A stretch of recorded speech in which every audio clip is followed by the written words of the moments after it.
सदाशिवसमारम्भां शङ्कराचार्यमध्यमाम् अस्मदाचार्यपर्यन्तां वन्दे गुरुपरम्पराम्।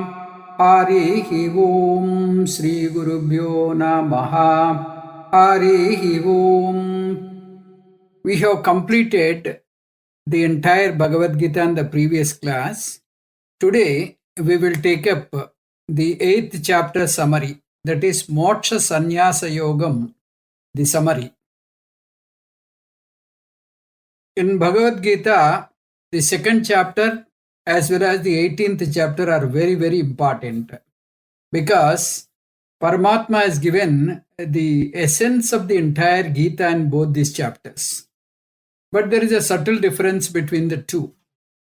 The 2nd chapter consists of the essence in the introductory portion.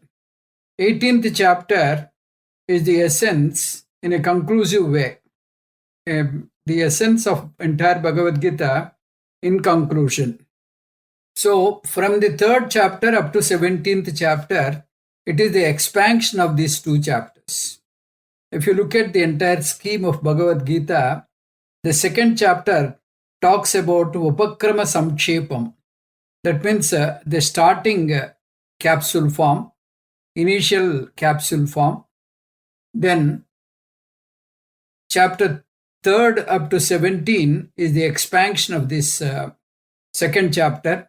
And 18th is Upasamhara Samkshepam. Upasamhara Samkshepam means the concluding essence of Bhagavad Gita. So this is the style how Bhagavad Gita was presented by Krishna Paramatma. This aspect we have seen earlier. When we talked about the 2nd chapter, we said it is in the style of rendering news.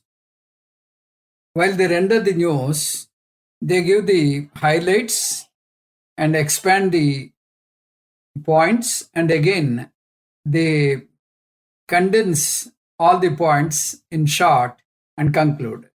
So this is the style adopted much earlier by Paramatma. So in 18th chapter, all important topics were once again reiterated by Paramatma. Therefore, this is a very, very important sloka. And this is supposed to be the biggest chapter in entire Bhagavad Gita, containing 78 slokas. The name of this chapter is Moksha Sanyasa Yogam. There are 3 chapters in the entire Bhagavad Gita which hold the name Sanyasa Yoga. And there is a subtle difference among them. You should know what is this difference. This Sanyasa Yogam is not just used like that. There is a Visheshanam prefix used before Sanyasa Yoga. So based on that, we should understand what is the sannyasam and what exactly you have to renounce. You should understand very clearly. Otherwise, it will lead to confusion. The 4th chapter is titled as Jnana Karma Sanyasa Yoga. Meaning, after acquiring the jnanam, you renounce the karma. Once you get to know, once you understand your own reality, then you can renounce your karma. This is the meaning of Jnana Karma Sanyasa Yoga. Then the 5th chapter is simply Karma Sanyasa Yoga, meaning you have to renounce karma. And this chapter is Moksha Sanyasa Yoga. So in Karma Sanyasa Yogam, renounce karma, that's what we gave the meaning. Does it mean that Moksha Sanyasa Yoga means you have to renounce moksham? We haven't got moksham to renounce, for that matter. That itself is a thing to achieve, thing to realize. It is not, we should not use the word achieve to understand what is moksham. So, Mokshaya Sanyasam. For moksha, to understand the the concept of moksha, you have to renounce. This is mokshaya sannyasam. For moksha, you have to renounce. So it is not renouncing moksha. Therefore, when you give the meaning of these three words, you should be very careful. It is not renouncing moksha. For moksha, you are renouncing karma. So in this context, we will go through the entire saramsam or entire summary of Bhagavad Gita. In this entire Bhagavad Gita, we can understand this as 5 different topics dealt among the 78 slokas. Now, if you look at sloka 1 up to 12, it deals with Sattvika Sanyasa Yoga. Krishna Paramatma talks about sannyasam because Arjuna had a doubt about sannyasam. He wants to know what is the difference between sannyasam and tyagam. If you look at the dictionary, absolutely there is no difference. There is no difference between sannyasam and tyagam. Krishna Paramatma gave a wonderful explanation, very elaborate explanation from sloka number 2 up to 12 about sannyasam and tyagam. So, in fact, there is no difference between sannyasam and tyagam. Both are alternatives of the same meaning. They are synonyms. Sannyasam is equal to tyagam is equal to renunciation. So, what is renunciation? For the word renunciation, once again, there are 2 meanings. One is called Mukhya Sanyasam. The other one is called Gauna Sanyasam. Mukhya Sanyasam means you have to take Sanyasa Ashrama and take up Sanyasa Ashrama Dharma.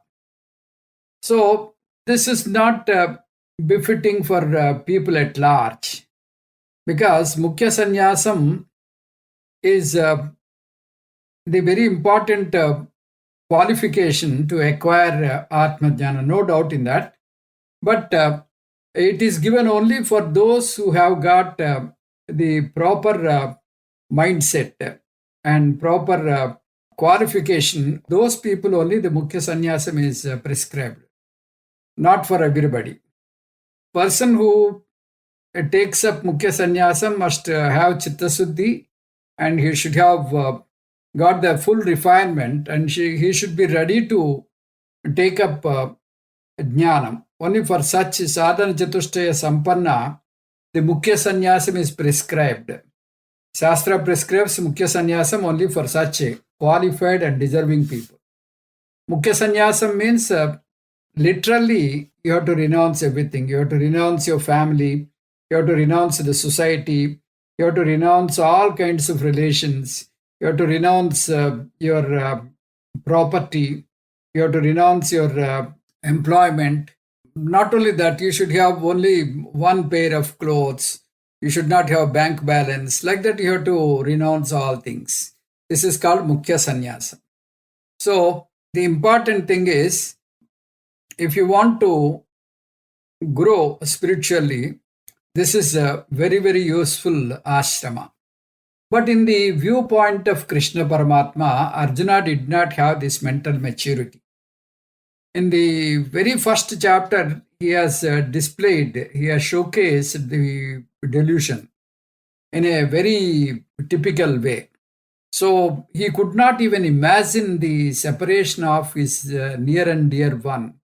Bhishma Drona did not die. The moment he thinks that they are going to die, that's it, he lost his cool. He forgot everything and he said, I'm going to stop the entire war. I don't want to take up this.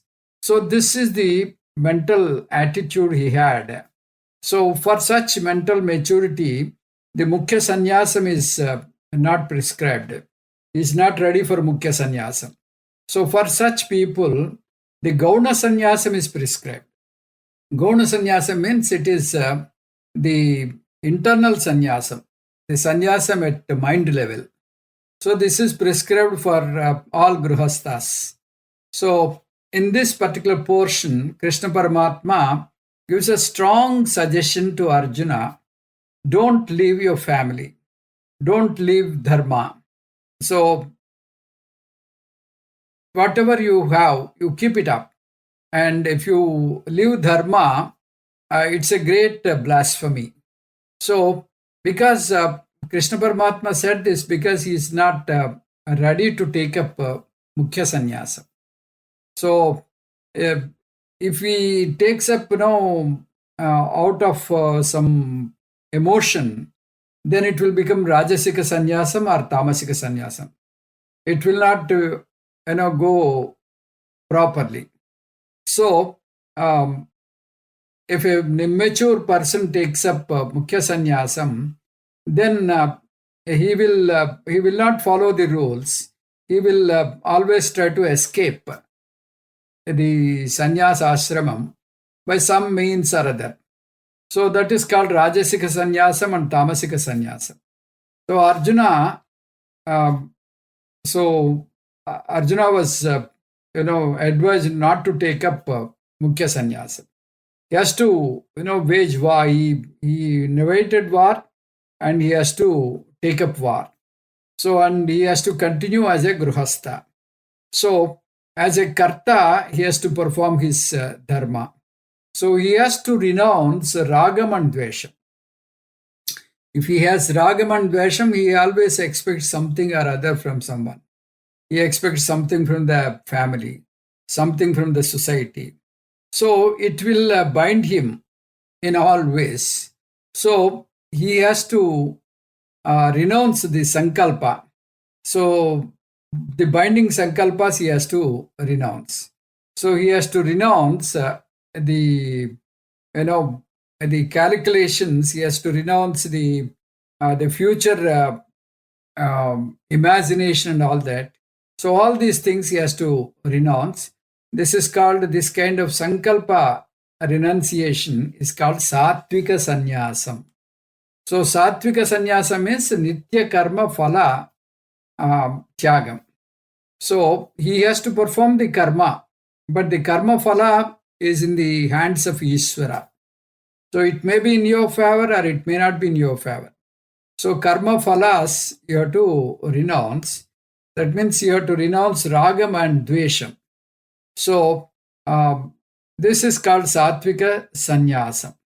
So this is pronounced clearly in 12th chapter. This is clearly pronounced by Paramatma in the 12th sloka. Anishtam ishtam visram cha trividam karmadah phalam bhavatya tyaginam pretya natu sannyasinam kvachitu. So sattvika karma. So if you take up sattvika karma, when we see this Mahabharata Sangramam, we don't feel bad if you lose. If you gain also, you will not be totally shaken. So it will not give any kind of mental disturbance. That samatvam is called sannyasa. This is called gauna sannyasa. So generally, if you take up some karma, that anxiety will be there, whether you get the karma phala properly or not. So in sattvika sannyasam, which is equal to karma phala tyaga bhavana. So when you renounce the karma phalas, karma phala anxiety, abhimana, karma phala abhimana, then it becomes the karma yogam. So karma phala tyagam means the karma phala is coming from Ishvara. Therefore, I accept it as Ishvara prasada bhavana. So this is what Paramatma explained from sloka 1 up to 12. So he talked about karma yoga in a brief manner, but he focused more on karma phala tyagam. This is titled as sattvika sannyasam. Sattvika sannyasam is sankalpa sannyasam. Sankalpa tyagapurvaka swadharma anushtanam. Also you can label this. So this is the very first topic. The topic name is Satvika Sanyasa Yogam, which was dealt from sloka number 1 up to 12. Now we will move on to the second topic called Jnana Yogam. Jnana Yogam is dealt from sloka number 13 up to 17. So we have seen in the first part the Karma Yogam. The second part is called Jnana Yogam. So herein we talk about the definitions of Atma Swarupam. This was already dealt in various chapters. So here Paramatma once again explained Atma Chaitanyam. Atma is a Karta and a Bhokta. So all these things were once again they are focused here. So in every human being, there are two aspects. One is called the Chaitanya aspect, the other one is Jada aspect, Chaitana and Achetana. So the Chaitana aspect is called, the sentience is called Chaitanyam or Atma. The Jada aspect, the Achetana aspect is called Anatma. So every person is a mixture of Atma and Anatma. So the moment you say Chaitanyam, you should recall all the five different lakshanas of Chaitanyam, which our Swamiji often repeats. So that you have to incorporate here. Chaitanyam is independent, and it lends its Chaitanyam to Jada Sariram.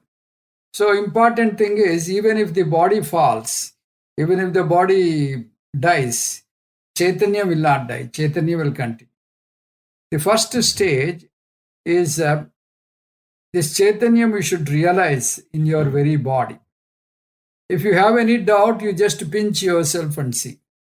If you feel pain, that means you are having sentiency. The second stage is you should identify yourself with Chaitanya. All these days you are identifying yourself with the body, mind, sense complex. Now you have to realize that this body is not my real identity. I am not the body.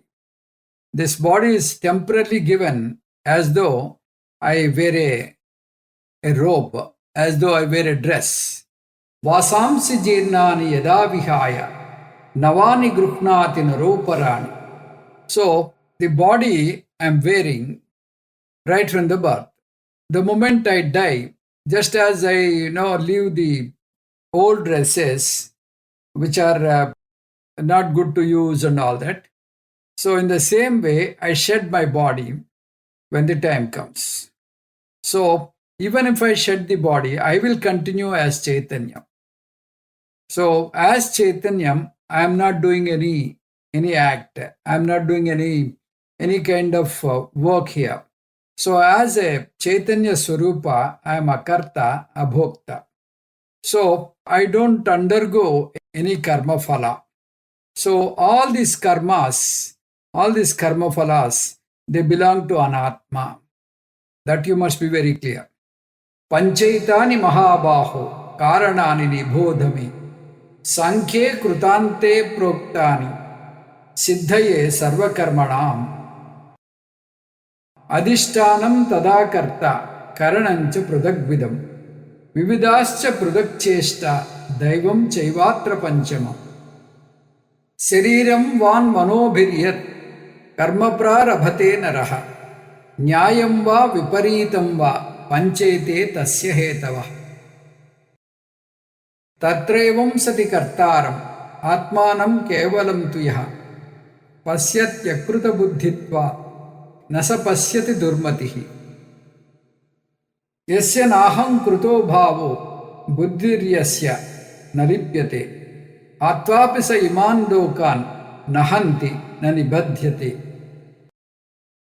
So all these important slokas, they started from 13, 14, 15, 16, 17, all 5 slokas are very, very important slokas. They talk about jnanam. So there are 5 karanas which take up the karmas. four koshas, Annamaya Kosham, Pranamaya Kosham, Manomaya Kosham, Vijnanamaya Kosham. The fifth karanam is Hiranyagarbha Tattva.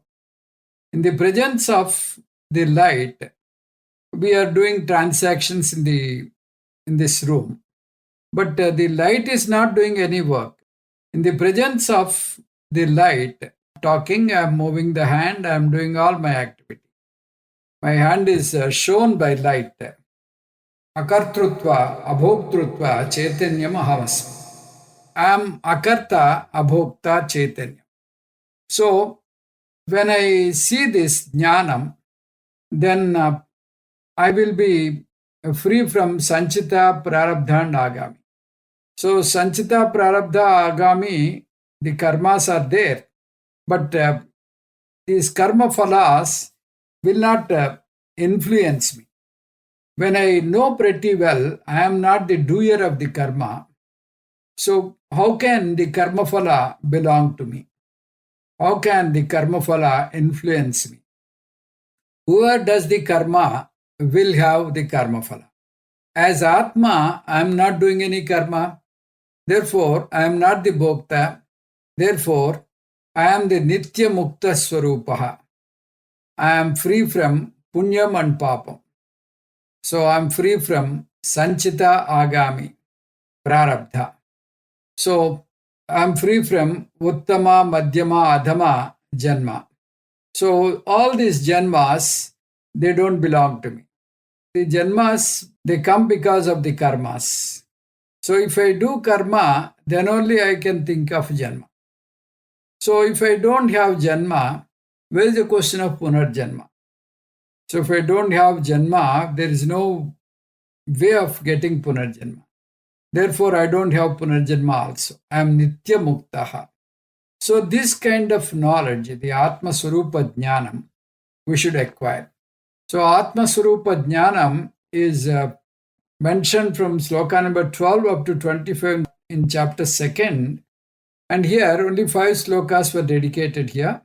And this is the second topic discussed in this summary. This topic is called Jnana Yoga. Then the third topic is 6 different topics and its elaboration. So this is dealt from sloka number 18 up to 40. So in this portion, Paramatma detailed 6 different topics. All these 6, they depict the entire Gita in short.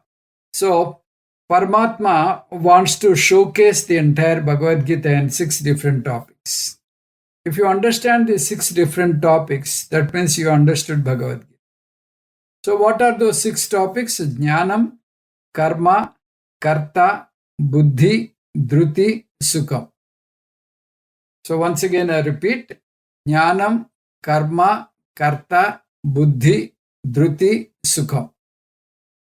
These 6 topics you can take separately, and then you can divide them like this: Sattvika, Rajasika, Tamasika, Gunas. You can divide them again separately. For example, in Jnana, there is what is called Sattvika Jnana and Rajasika Jnana, Tamasika Jnana. These were differentiated and they were explained. So Sattvika Jnana means I should clearly know I am Atma. Atma is Ekam, Nirvikaram, Avyayam, Avibhaktam. This is the knowledge. So like that, there are 6 topics. And each topic is divided into 3. Sattvika, Rajasika, Tamasika. So the entire condensed form of this topic, we are not seeing. We can see in the tabular form in the book. So we are seeing the general explanation about the division. Sattvika Lakshanam means whatever is useful for the spiritual growth, that is called Sattvika Lakshanam. It may be food, it may be karma, it may be the buddhi. So in any field, whatever gives you the spiritual growth, that is called Sattvika Guna. Tamasika Guna means exactly opposite to this, which is for spiritual downfall. A person, though he is not spiritually progressed, he is going down and down by virtue of taking food, by virtue of his clothing, and by virtue of his society. So all these things, they pull him down. So Rajasika Guna means there is no spiritual growth and there is also no spiritual downfall. Only advantage is will not grow nor will he fall. Balastavatu kridasaktah, tarunastavatu tarinisaktah, vruddhastavatu chintasaktah, parame brahmani kopinasaktah. So, in the world, there is nobody else who is richer than him. But this fellow, he doesn't care for God. He doesn't think of God. There's no time for him to do puja. No time for him to do japa. So, no time for him to study Gita. So, this mundane victory, he thinks that is ultimate. The spiritual growth, he will not care. So in one word, if you have to say, the spiritual growth is, it is Sattvika Gunam. So spiritual growth, if you don't have spiritual growth or spiritual fall down, it is called Rajasika Gunam. If you have spiritual fall down, it is called Tamasika Gunam. So in 3 stages, if you understand all the 3 stages, then you can design your lifestyle accordingly. You can see that you can stop all the works which are taking you to the spiritual downfall. And you have to increase the works which will take you to the spiritual growth. So this is what you should know. Taking the Manushya Janma itself is a great boon. So you should not misuse and abuse this Manushya Janma. Having got this Manushya Janma, you should try to utilize its fullest level. So the third aspect is Karma Yogam and Jnana Yogam. This is the third topic. We have finished this, and the fourth topic is Karma Yogam and Jnana Yogam. They are dealt from Sloka 41 up to 66. In Bhagavad Gita's teaching, there are 2 aspects, and the summary of these 2 aspects are mentioned here. This entire chapter is the summary of Bhagavad Gita. First to 17 slokas, they dealt with the condensed form of Bhagavad Gita. Karma Yogam and Jnana Yogam. But these 2, Krishna Paramatma, now he is talking in a different viewpoint. He is talking Karma Yogam in a different aspect. Jnana Yogam he talked from 41st sloka up to 66, and Karma Yogam he took up again from 41st sloka up to 49. So, in this particular portion, Paramatma is talking about Karma Yogam in Sattvika Sanyasa style. So, Karma Yoga part is Swadharma Anushthanam. Karma Yoga means what? Karma Yoga is doing right action with right attitude. Right action means to take up all Sattvic karmas. What is the Sattvic karmas? So, there are many works which are useful for the society, for the family, and for the country, for the religion. So such works, they are called Sattvika karmas, are very useful karmas, para upakara dharmas. So if you want to enjoy the life, you enjoy, there's no issue. But you have to fulfill the responsibility given by God. So you should know the responsibility, and then only you can take up all this. So here we are talking about the spiritual success rather than the mundane success. In spiritual success, you have to give more to the society and take less from the society. So this is the spiritual success. Whereas in the mundane success, you give less but you take more. So this is the difference. So right attitude means the right karma or right work means the work which will be helpful to the others. So right attitude is Ishvara Arpana Buddhi plus Ishvara Prasada Buddhi. Sve sve karmanya abhirataha samsiddhim labate naraha swakarma nirata siddhim yada vindati tachrudu. This is what Paramatma said in sloka number 45. In 46 he said, Yata pravruti bhutanam yena sarvam idam tatam swakarmana tam abhyarcha siddhim vindati manavaha. So, whatever be the profession you pick, you should dedicate the karma unto him. So, karma yogi in three aspects, he has to develop his attitude. They are karma, karma phalam and karma phaladata. Karma. The karma is Ishvara Arpana Bhavana. With Ishvara Arpana Bhavana, you have to do the karma. Even if it is a small petty work, you have to do it with utmost attention because you are dedicating it unto God. With full interest and enthusiasm, you take up that work. Karma phala. Karma phala may be in your favor or may not be in your favor because it depends on what you have done in the past. So, because it is coming from Ishvara, you should have that Ishvara Prasada Buddhi. You should not brood if the karma phala is not in your favor. Karma phala data. Karma phala data is Ishvara.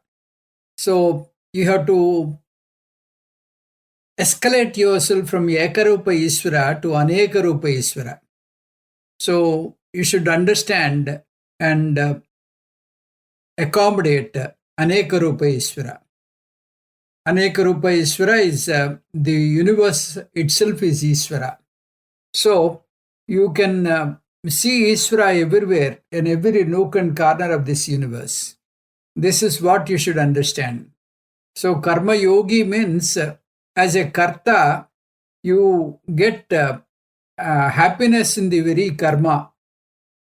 Not necessarily, you need not wait till the result. So, as a Bhokta, you get the karma phala and you learn the lessons, and as a Karta, you will enjoy the work. Karma phalam is jnana yogyata prapti and chitta siddhi. By doing karma yogam, you get the qualification to learn jnana and you can cleanse your mind. So from 1 to 12, the karma yogam part, Bhagavan expressed this in the Sattvika Sanyasa style.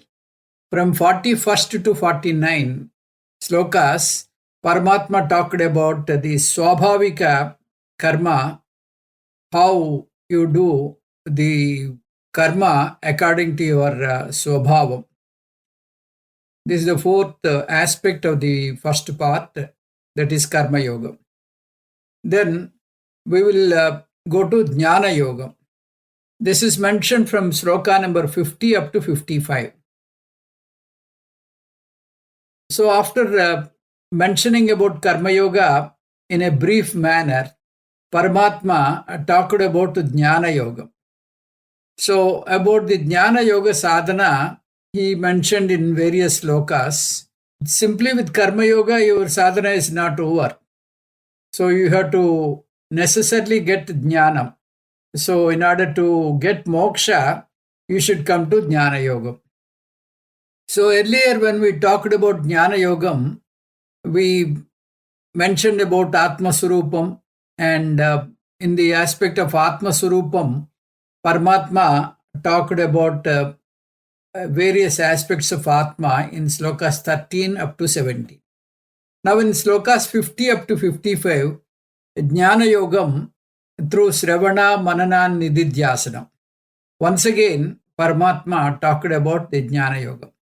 Shravanam means consistently for a long period of time under a able and competent guru, you have to learn the Shastra regularly. Then Mananam, once you understand the subject, once you get the subject, then if you have any doubts, you can get it clarified from the peer group or directly from the guru. You can clarify all your doubts and get the doubtless knowledge. This is the Mananam stage. After Mananam, Nididhyasanam is there. In Nididhyasanam, the Jnana must be converted into Jnana Nishtha. So this is the Swabhava. So just like this mango, gets soaked in that achar, in the same way, when you internalize Bhagavad Gita, you can stay in that Nishtha. If you don't stay in that Nishtha, there is no point learning the Shastra for such a long period of time. So, Nididhyasanam will help you to stay in that Nishtha. So that means whatever the knowledge, try to relive the teaching. Vivikta sevi laghvasi yata vakkaya manasaha dhyana yoga paro nityam vairagyam samupasritaha ahankara balandarpam kamam krodam parigraham vimuchya nirmamasyanto brahma bhuyaya kalpate. So Nididhyasanam, in different ways you can do it. You can do Shravanam again, or you can write the notes for Bhagavad Gita, or you can teach. There are so many ways. So Shastra gives a particular method of Nididhyasanam that is called Samadhi Abhyasa Rupa Nididhyasanam. So the conditions for this are prescribed from Patanjali Yoga Sutras. Here we just mentioned the names. We need not know in detail because we have already covered entire Bhagavad Gita. They are Asanam, Pranayamam, Pratyaharam, Dharana, Dhyanam, Samadhi. They must be performed after Nididhyasanam and Shravana, not before. So when you do Nididhyasanam, there may be so many emotions that will surround your mind and disturb your mind. The reason for this is there are so many Asuri Sampati, so many kinds of Asuri Bhavas in your mind.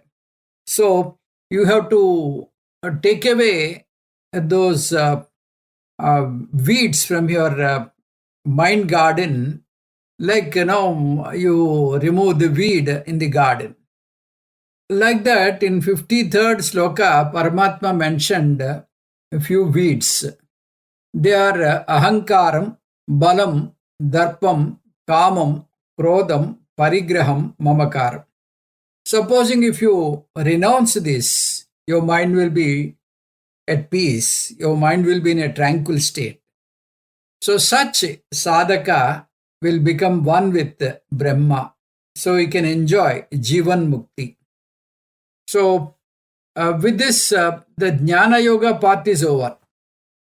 In this, mainly Nididhyasanam is focused by Paramatma. Nididhyasana Pradhana Jnana Yoga part is over. This is the fourth aspect of the second part of Jnana Yoga. Then Karma Yoga part, once again we are coming from sloka 56 up to 62. In Nididhyasana, we have come to know we have to renounce Ahankaram and Mamakaram, and we have to escalate to Paramardhika Satyam. This is what we have to do. For some people, they feel this is too high. It is not my cup of tea, they may say. So for such people, Paramatma is again stooping down to their level. At Karma Yoga level, he is coming down and he is teaching Karma Yoga once again in these slokas. Earlier, Paramatma taught this Karma Yoga from 41st sloka up to 49. Karma Yoga, he said about Swabhavika Karma. Now, in slokas 56 up to 62, Paramatma is talking about Karma Yoga in a different angle, in a different aspect. This aspect is called Ishvara Anugraham. Karma Yogi, he cannot think of Nirguna Brahma Jnanam because he is not matured that enough. So, Bhagavan said, you pray Bhagavan in your Ishtadevata Rupam. If you seek the grace of Ishvara, so he will take care of your spiritual journey. So he will see that you will slowly get over stage by stage and come to Advaita knowledge. So this is what we have covered in slokas 56 up to 62. This is what we have covered from sloka 56 up to 62. Seeking the grace of Ishvara Anugraham. So after seeking the grace, we can, smoothly, travel. We can smoothly carry on the spiritual journey by the grace of God. So this is the fourth aspect of the third part of Karma Yoga. Then the Charama Sloka of Karma Yoga is 65th sloka of this chapter 18. So already Paramatma talked about Karma Yogam 3 times. So now he said, now you have to decide. I don't force you. You have to decide what to do. And again he said, he thought by mistake Arjuna is again emotionally driven out towards running away from the war. So he said that you have to do prarthana, swadhyayam, and if you surrender unto God, God will be taking care of you. Keep God as your target. Then you will change from bhakta to bhakta to mumukshu. Mumukshu means you want moksham as your ultimate target.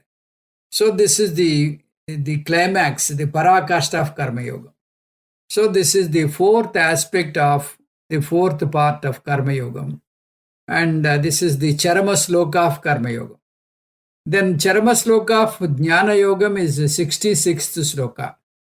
In this sloka, Krishna Paramatma, he talked about the Gita teaching, and he is concluding in this very sloka 66. He talked about Saranagati, how you have to surrender unto God. This is also popularly known as Saranagati Slokam. Bhagavad Gita has concluded with this very sloka, so this is called the final sloka or Charama Slokam. So in this sloka, Jnana Yogam is given in a very capsule form.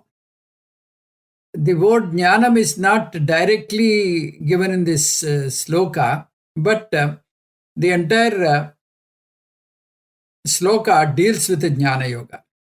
Sarvadharman parityadya mamekam saranam braja aham tva sarvapapebhyo mokshayishyami masuchaha. Sarvadharman parityadya. So this very sentence, you have to take it in 3 stages. You have to understand this in 3 stages. The stages are, first stage, you have to give up all karmas. Second stage, if you have to give up all karmas, you have to get rid of deha abhimanam. So you have to come out with the feeling that I am the body, mind, sense complex. I am beyond this. I am Atma. I am Satchidananda Paramatma. I am that Chaitanya Tattvam. Like that you have to do deha abhimana tyagam. In order to do karma tyagam, you have to do deha abhimana tyagam. If you have to do deha abhimana tyagam, there is only one method. You should get Atma Jnana.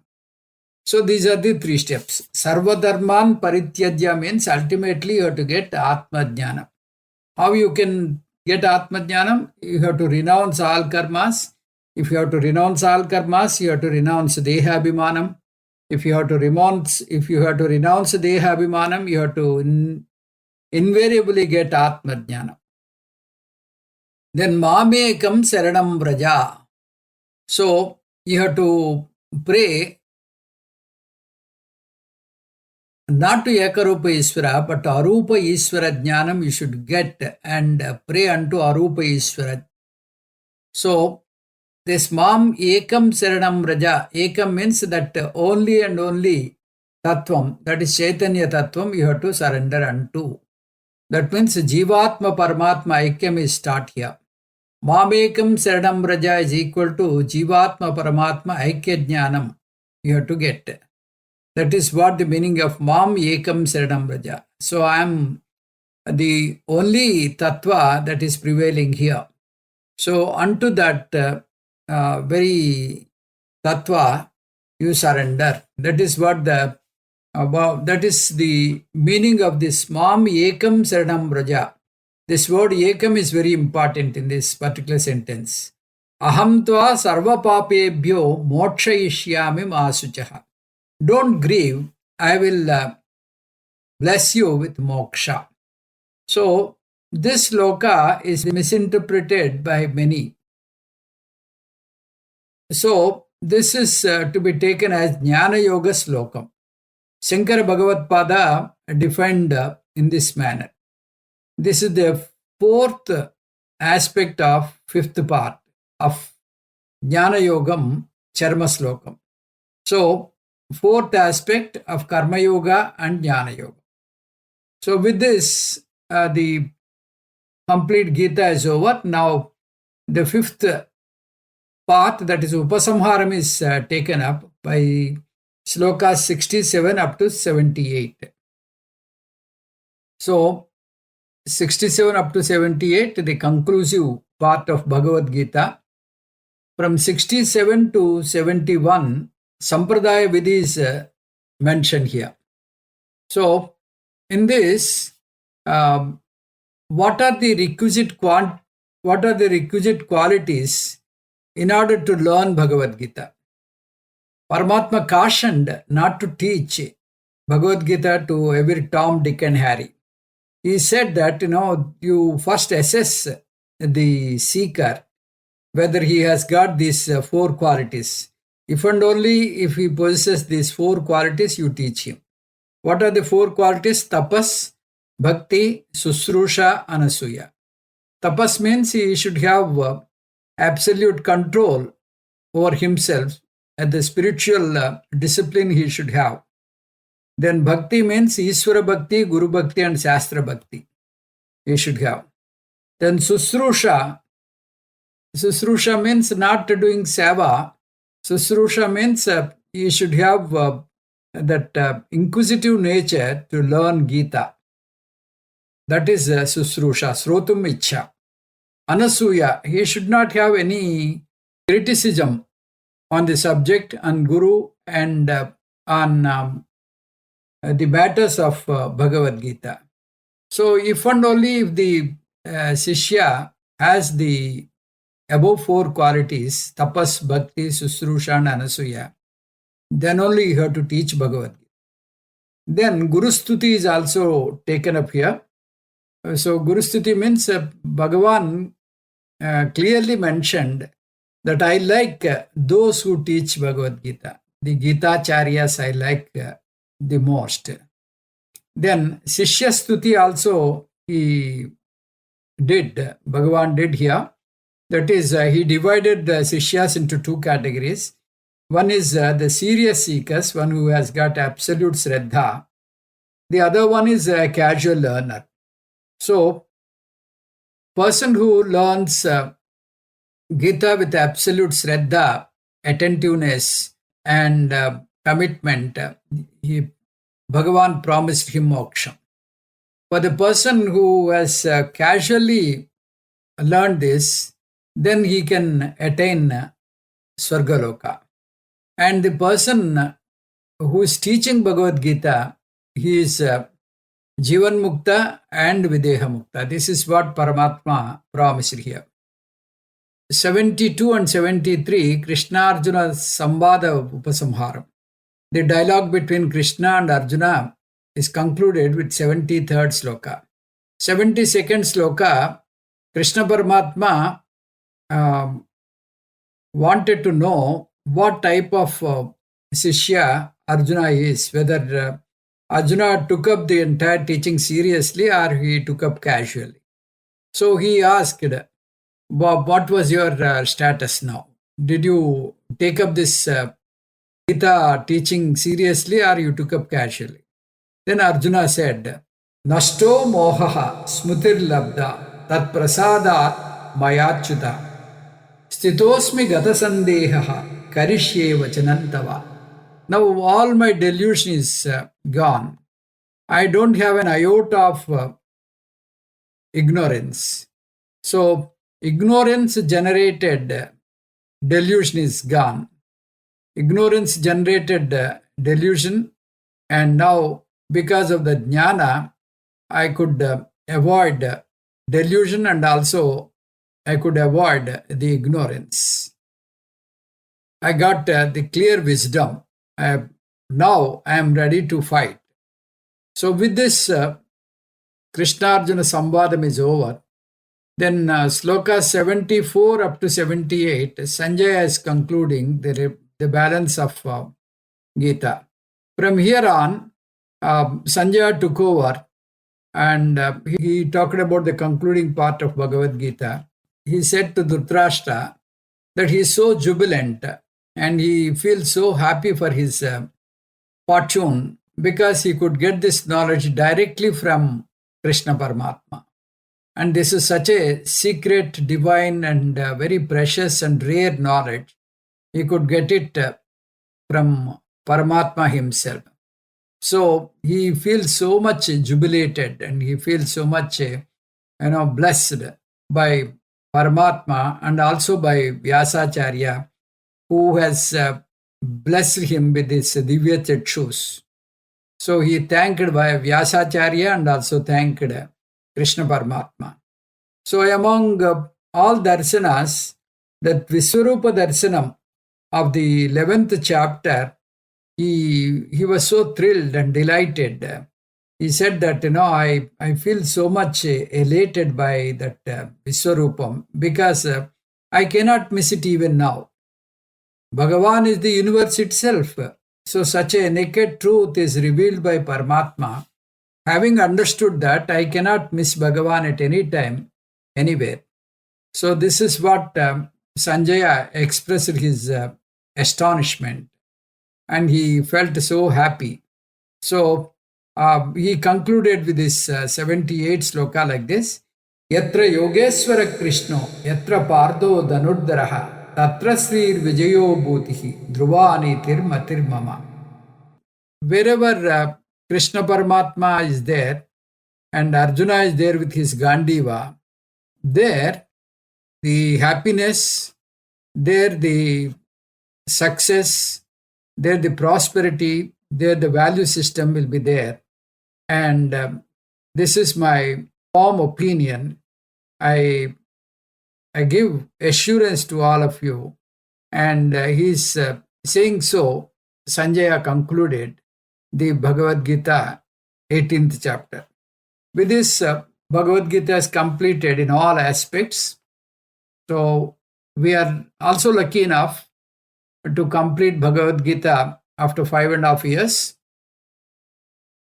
Now I feel so happy that I could complete this Bhagavad Gita with the help of all of you. Without you, I would not have ventured to teach Bhagavad Gita. So I'm very much thankful to you and very much thankful to Krishna Paramatma, very much thankful to my Guru Parampara. So we are all blessed. Without the blessings of God, we would not have taken up even one sloka. Mukam karoti vachalam pangum langayate girim. That is what we have read in Dhyana slokas. Like that, I never thought in my life that I would teach Bhagavad Gita. It is all the grace of Bhagavan, all the grace of Guru I could teach. And I should say, you are all, supported me. And because of your support, we could complete this Bhagavad Gita. So I thank one and all for your great support. Om Tat Sat Sarvam Sri Krishna Arpanamastu. Om Purnamadah Purnamidam Purnat Purnamudachyate Purnasya Purnamadaya Purnamevavasishyate. Om Shanti Shanti Shanti. Harihi Om Sri Gurubhyo Namaha. Harihi Om.